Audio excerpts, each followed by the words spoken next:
తర్వాత 20th century, we have many volumes dictated by Jalkul to Alice K. Bailey upon the 7 rays. We have a thoroughly scientific treatise in 24 complete volumes. In short, let us try to understand the basic principles of the 7 rays, to which each of us, one of which each of us belongs. First ray, ప్రథమ కిరణము.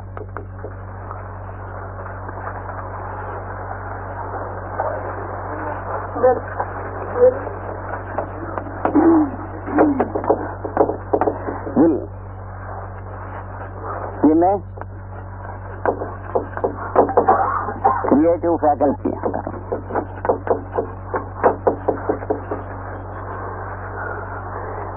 అంటే సంకల్పము అను లక్షణము ప్రధానముగా గల జీవులు ఉంటారు. ఈ ప్రథమ కిరణము సంకల్ప స్వరూపము.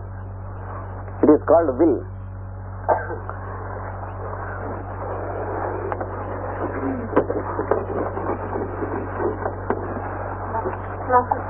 లవ్,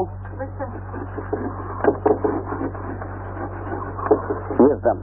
సెకండ్ రే, రెండవ ఈ రెండు కలిసినటువంటి ఒకే క్రిస్టల్ ఈ కిరణం. బుద్ధి అవదు. బుద్ధి ఇంకా కొంచెం అంటే బుద్ధి అవుతుంది, కానీ మనం ఆ పదాన్ని కొంచెం తక్కువగా వాడుతున్నాం లోకంలో.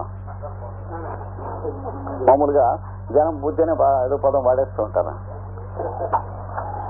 లవ్, విజ్డమ్, విశ్వ ప్రేమ సంబంధించినటువంటిది.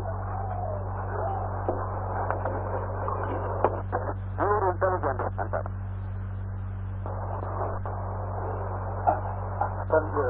దీనిని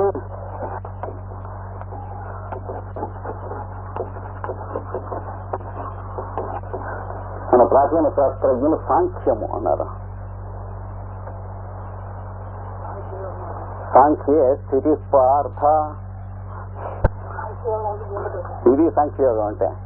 తర్వాత అనేక అర్థాలు వచ్చేసి చివరికి కాటన్ మార్కెట్ కట్టడానికి కూడా సాంఖ్యయోగం వచ్చేసి.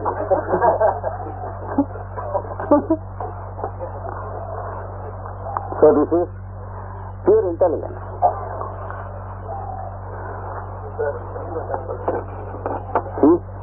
సాంఖ్యము తెలుగులో ఏం చెబుతాం?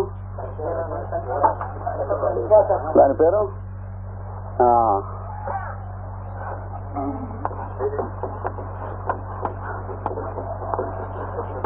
ప్రజ్ఞ, స్థిర ప్రజ్ఞ అనొస్తాం. లేదా భగవద్గీతలో చెప్పిన స్థిత ప్రజ్ఞ వాడొస్తాం. పదం లేదు మరి మనకి, అందుకని అవే వాడుకోవాలి. నాలుగవది fourth ray,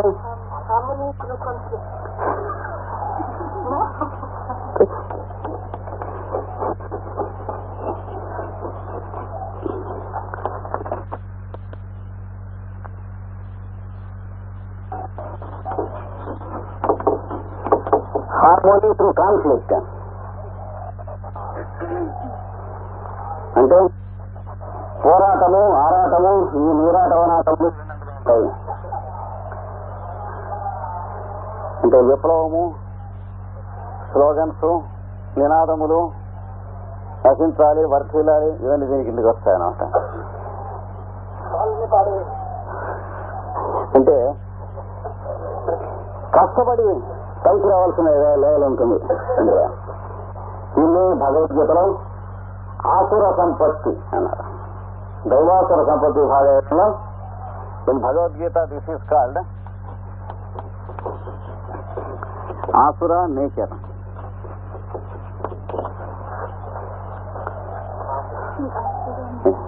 Asura means, of course it is wrongly translated as a demon, but it is not demon, it is conflict, opposition and fight.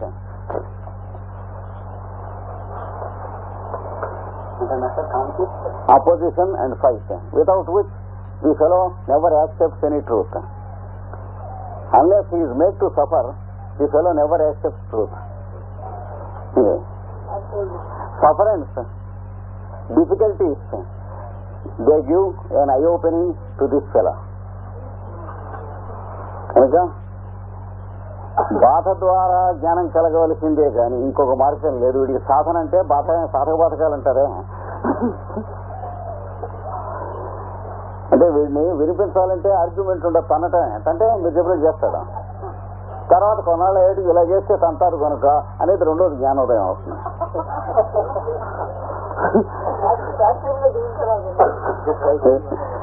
Harmony through conflict అన్నారు, called fourth ray.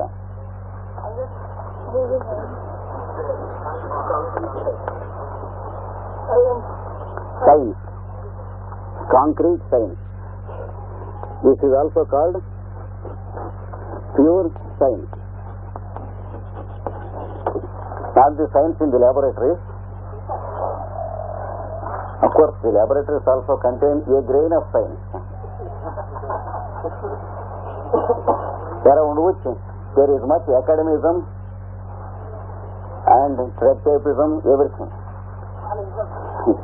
So science is beyond all isms and ologies. It is, we can call it the law of nature. అనగా కాని ధర్మాణి ప్రథమాన్యాసన్, అవి ధర్మములు అన్నమాట. సృష్టికి పదార్థములకు అతీతంగా ఉన్న ధర్మములు, వేటి ప్రకారం అయితే సృష్టి వస్తూ ఉంటుందో అది ప్యూర్ సైన్స్. వాడి మైండ్కి సత్యం సత్యంగా గోచరిస్తుంది తమాషగా. అయితే ఇది ఉరికే స్థూలంగా చెప్పడమే. ఆ వాల్యూమ్స్ అన్ని జాగ్రత్తగా అధ్యయనం చేసుకుంటే పురాణములలో వేదములలో చెప్పబడిన ఈ విషయాలు మనకి దర్శనం ఇస్తాయి. ఆయన జాల్ఫూల్ గారు ఇచ్చినటువంటి ఈ రేస్ అండ్ ఇనిషియేషన్స్ అనే వాల్యూమ్స్ చదువుకోవాలి.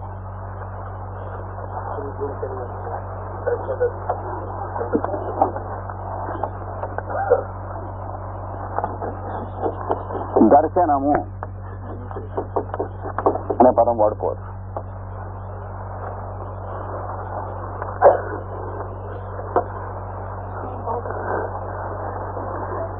రే ఆఫ్ డివోషన్ అనగా సమర్పణ. వాళ్ళు ఏం చేసినా సృష్టికి సమర్పించుకుంటారు వాళ్ళకి. అంటే దీనివల్ల మనకేం ప్రయోజనం అనేది వీళ్ళకి ఏముండదు అసలు. What do I get by doing this? The question never exists to these fellows. They are born to do, that's all.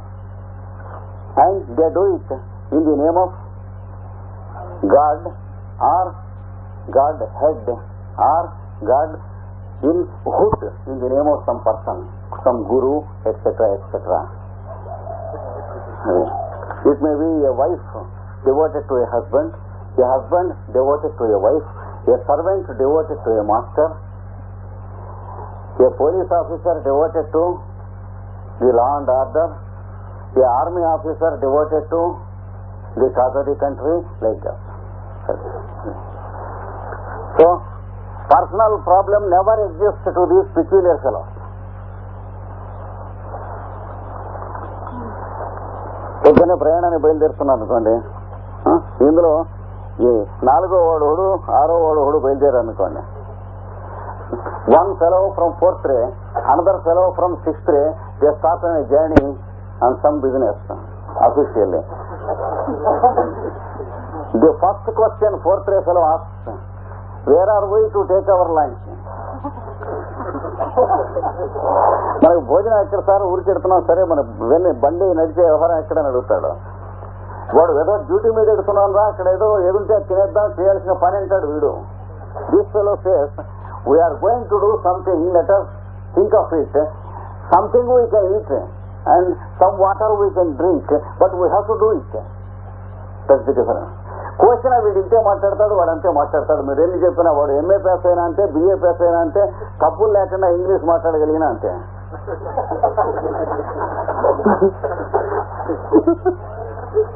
అంటే తెగ్గొస్తే వాడి రక్తం ఆ వాసన వేస్తుంది, వీడి రక్తం ఈ వాసన వేస్తుంది, ఇంకేం క్వశ్చన్ లేదు. మళ్ళీ వాడి అబ్బకి ఉండక్కర్లేదు, వాడి నుంచి వీడికి వస్తుందని చెప్పడానికి వీలు లేదు. ఏ జీవి లక్షణం వాడితే ఇది.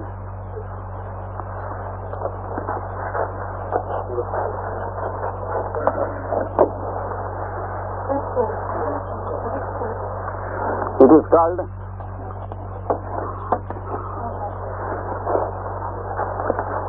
అనుకునే అర్థంలో కాదు మ్యాజిక్ అంటే.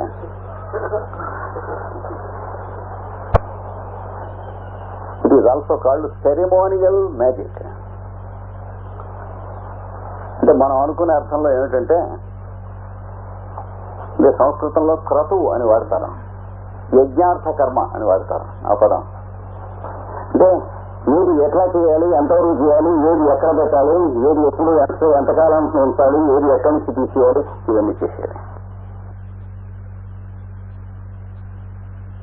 Now, next lesson on full moon and new moon days.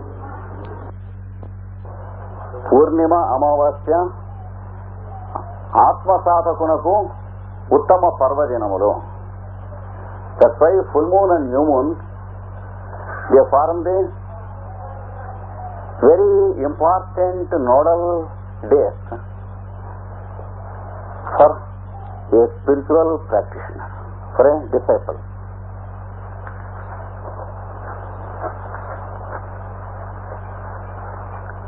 కనుక లఘువైన ఆహారము స్వీకరించి అబ్జర్వ్ గుడ్ డైట్ విత్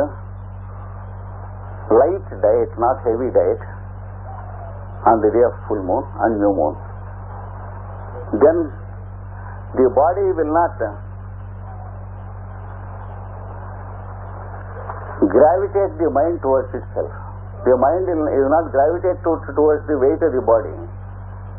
ఆహారం బరువైంది తీసుకోకుండా ఉంటే ఏమవుతుంది, మనస్సు శరీరం వైపు కాక ఆత్మ వైపుకే తేలిగ్గా ప్రసరిస్తుంది. అయితే ఫస్ట్ ఉండకూడదు.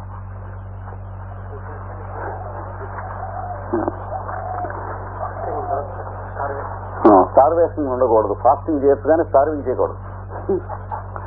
కనుక లఘు ఆహారం తీసుకుని ఇందాక మనం చెప్పినటువంటి ధ్యానం చేసుకున్నట్లయితే, ప్రారంభం చేసినట్లయితే, so the type of meditation which we discussed previously about bringing the mind to the heart etcetera, these should be practiced. So full moon and new moon meditations are very important to a true disciple. అమావాస్య పూర్ణిమ నాడు ధ్యాన స్థితి చాలా ముఖ్యం. ఈ ధ్యానంలో కూడా ఒంటరిగా చేసుకున్న ధ్యానం వల్ల ఎక్కువ లాభం లేదు. అదే సాధన చేస్తున్నటువంటి ఒక 10 మంది కూతురు చేసిన ధ్యానం వల్ల ఎక్కువ ఉపయోగం ఉంది. ఇక్కడ కొంచెం మనకి అనుకున్న లోకంలో ఉన్న అభిప్రాయం కన్నా కొంచెం వేరే ఉంటుంది. గదిలో కూర్చుని యోగా ప్రాక్టీస్ ఒంటరిగా ఇట్లా. ఎందుకంటే భగవద్గీతలో చెప్పబడినటువంటి ఏకాంత శబ్దాలకి వాటికి అర్థం జాగ్రత్తగా చెప్పుకోవాలి. మళ్ళా చెప్పుకుందాం. కనుక వస్తున్నా ఇవి రెండు అయ్యాక, అంటే ఒకటి ఇంకో దాంట్లో కలుపుకోకుండా ఉంటే అన్ని అర్థం అవుతాయి. ఇప్పుడు ఈ రెండింటితో సాధన చేసినప్పుడు పూర్ణిమ అమావాస్య నాడు then we begin to practice the path which we described previously. This gives an opening which is called initiation into God life and liberation. ఒంటరిగా సాధన చేయకుండా 10 మందితో కలిసి చేయటం ఎక్కువ ముఖ్యం. మనస్సుతో చేయకుండా కంఠం ఎత్తి శబ్దం ఉచ్చరించి వింటూ చేయటం ఎక్కువ ముఖ్యం. So instead of doing singly or lonely, it is important to do with some people put together. And instead of doing mentally, do it vocally and listen it. These are the two important injunctions. ఒకటి అందులోనూ కూడా వేరు స్వభావములు గల వాళ్ళు కలిసి సాధన చేయటం చాలా మంచిది. People belonging to different race should gather and practice brotherhood. ఎందుకు సజాతీయం అయితే బాగుంటుంది కదా అని ఒక అనుమానం. Why can't we have people of our own ray with ourselves. Then the Master said, Master Moria said once, there is no music with equal type of strings in the instrument. Master Morya గారు చెప్పినటువంటిది.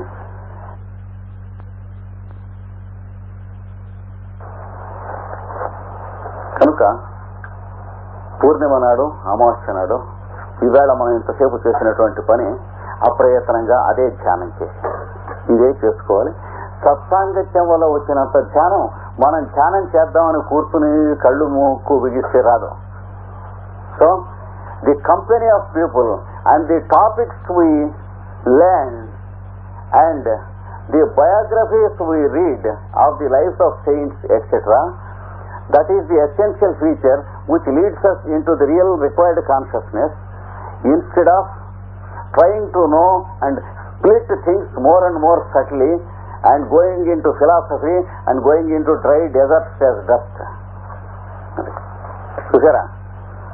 కనుక సత్యదర్శనం కోసం ఇంకా సూక్ష్మంగా వెళ్ళటం అనేటువంటిది ఒక వ్యాధి తప్ప అంతకంటే ఇంకేం లేదు. సత్యం అనేది పెద్దలు మహనీయుల యొక్క జీవిత చరిత్రలు చెప్పుకుంటాం, 10 మంది కూర్చొని ఒక చోట సత్సాంగత్యం చేయటం, సద్గ్రంథ పఠన గోష్ఠి, తర్వాత పరోపకారము, శాంతి, దాంతి, భూతదయ, ఇవి కావాల్సినవి. So it is compassion, love, affection, charity, service, company of such people, an attitude of selflessness, and a light reading and understanding of good books called scriptures. ఇది కావాల్సి. So we'll meet again.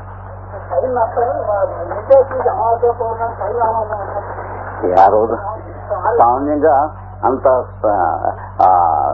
ఆ రోజంతా అదే మూడ్లో ఉండటం మంచిది. సరిగ్గా మధ్య గడియలు ఉంటాయి చూడండి, ఆ టైం చాలా బలంగా ఉంటుంది.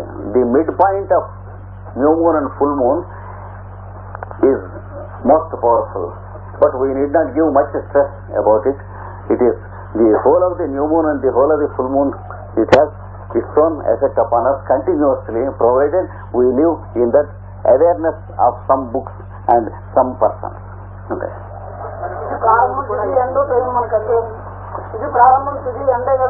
అదే తిథి యొక్క ప్రారంభము, తిథి యొక్క ఎండు మనం తీసుకుని ఆ రోజంతా ఈ అవేర్నెస్ లో ఉండాలి.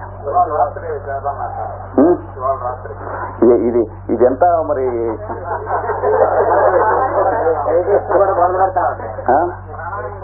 ప్రాణాయామం, మెడిటేషన్ మొదలు పెడతా ఉంటే తప్పకుండా చేద్దాం. ఎన్నింటికి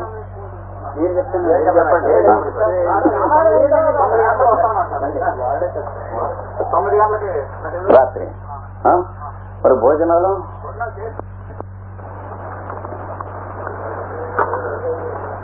పురాణములు గురించి కొంచెం చెప్తాను. What are the Puranas and how many of them? పురాణములు ఏంటండి?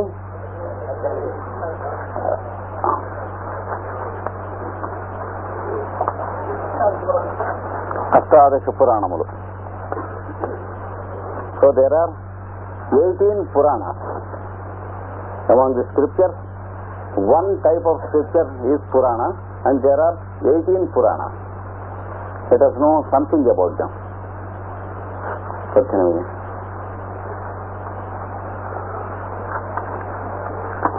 ఏమేమిటండి? బ్రహ్మాండ పురాణము, బ్రహ్మ వైవర్త పురాణము, భవిష్య పురాణము, వాయు పురాణము, గరుడ పురాణము, లింగ పురాణము. 18 కావాలి.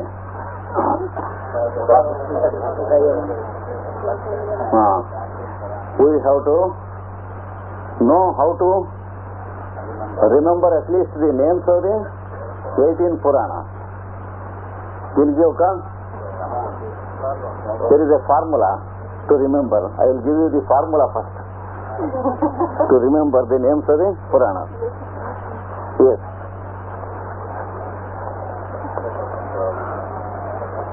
శ్లోకం ఉంది, ఇస్తాను రాసుకోండి. రత్రయం తర్వాత చతుష్టయం.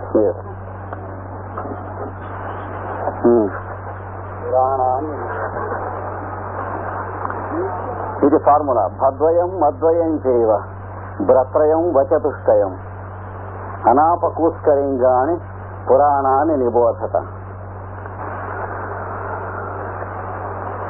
దసరాన బిబ ఇందోస్య అని ఒక శ్లోకం చెప్పాడు ఆయన. గదవానికి బందరెడుతుండగా రైల్లో దీని అర్థం చెప్పండి అన్నాడు. ఏమిటంటే నెక్స్ట్ తెలుస్తుంది ఈ శ్లోకం వస్తుంది అన్నాడు. బే అంటే బెదవాడ, సా అంటే సత్యనారాయణపురం, రా అంటే రామవరపాడు. ఇలా బెదవానికి బందరు దాకా ఉన్నాం. ఊళ్ళ పేర్లన్నీ వదిలేస్తారన్నమాట.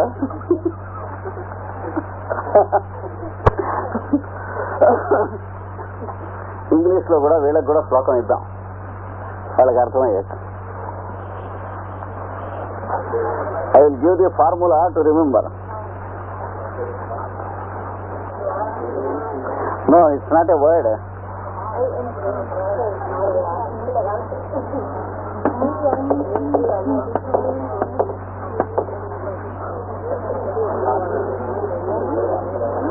సరిపోయినా?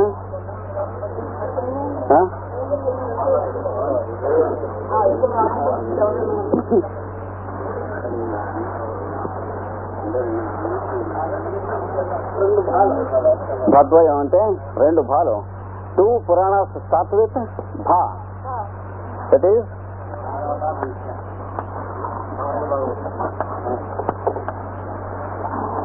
భాగవత పురాణ,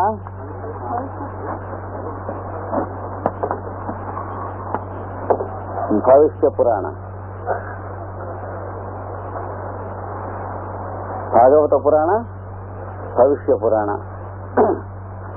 Bhagavata is about experience of the omnipresence of the Lord in our daily life. This is Bhagavatam. Experience of the omnipresence of the Lord in our daily life. నిత్య జీవితమునందు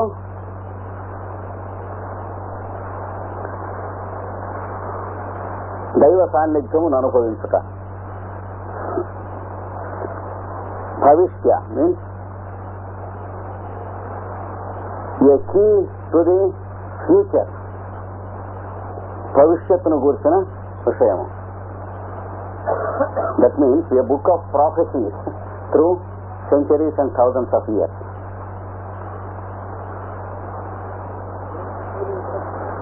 A book of prophecies through centuries and thousands of years. కనుక శతాబ్ద సహస్రాబ్దుల గురించి రాబోయేటువంటి విషయాలన్నీ తెలిసేది. You know, all the things that are happening now, they are given there in that book, in this world. For example, the 20th century happenings, 21st century happenings, all the things, they are there in that book. How it is possible? They will give the happenings of the 4 yugas continuously. So the same things repeat. Yes, sir. The same summer and the same monsoon, the same spring, the same winter repeat in the year. యథార్థ ఋతులింగాని చక్రమే తత్ర వర్తతే. సంవత్సరంలో ఋతువుల లక్షణాలు మళ్ళీ మళ్ళీ ఎలా వస్తుంటాయో అలాగే ఈ పెద్ద చక్రం కూడా తిరుగుతూ ఉంటుంది అన్నాడు. కనుక those who know the year, they can say that now we are ahead of summer. How can you say? How do you know?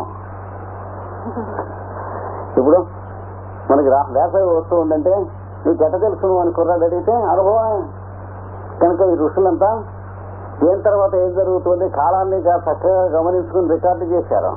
ఆ రికార్డు చేసినవన్నింటిలో కామన్ గా ఉన్న తీస్తే ఈ యుగ ధర్మములు వచ్చింది. అది so this is called the book of prophecies. For example, in the Gospels also, we find the shape of things to come,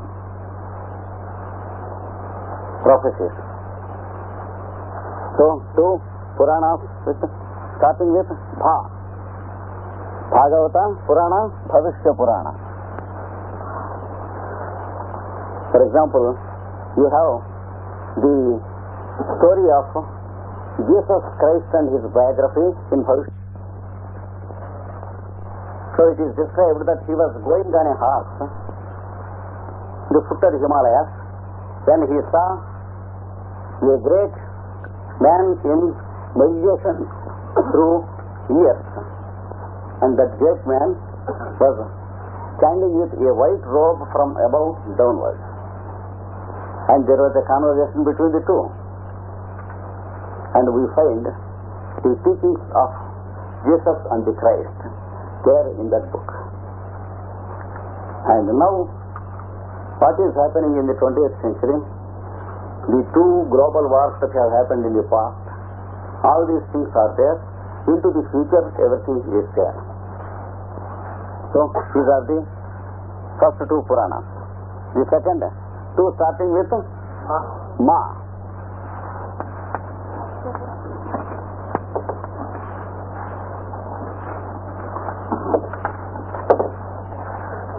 Matsya Purana. Matsya means the fish. The secret of the symbol of the fish. That is Matsya Purana. Markandeya మత్స్యాన్ని గురించినటువంటి మత్స్యావతార కథ, దానికి సంబంధించిన మిగిలిన కథలు ఉంటాయి. మార్కండేయుడు గురించిన పురాణం మార్కండేయ. మార్కండేయుడు ఎవరు? చిరంజీవి. Markandeya was a great Sage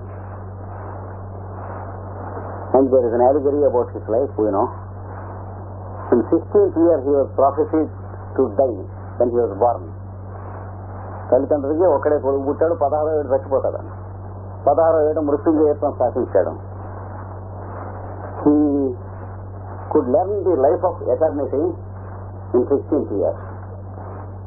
So this is Markandeya, and how the whole creation will be in great deluge or pralaya, and how we experience it after death. These two things are the secrets of this Purana. కనుక మార్కండేయుడు అన్నట్టు.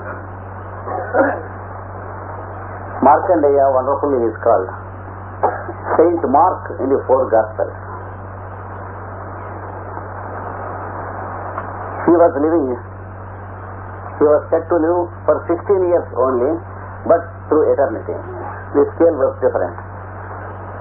In the Gospel, how many chapters are there in Saint Mark's Gospel? 16. So for the present it is enough.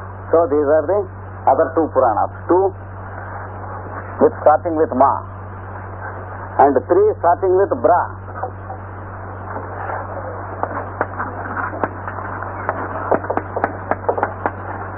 Brahma Puranamu. It is the Purana about the Creator, Brahma, the fourth-faced.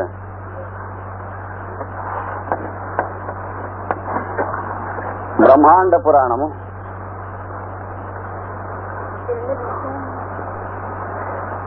అట్లా దిగితే ఇంక time ముందు చెప్పేసి బ్రహ్మ గురించినటువంటిది బ్రహ్మ పురాణం.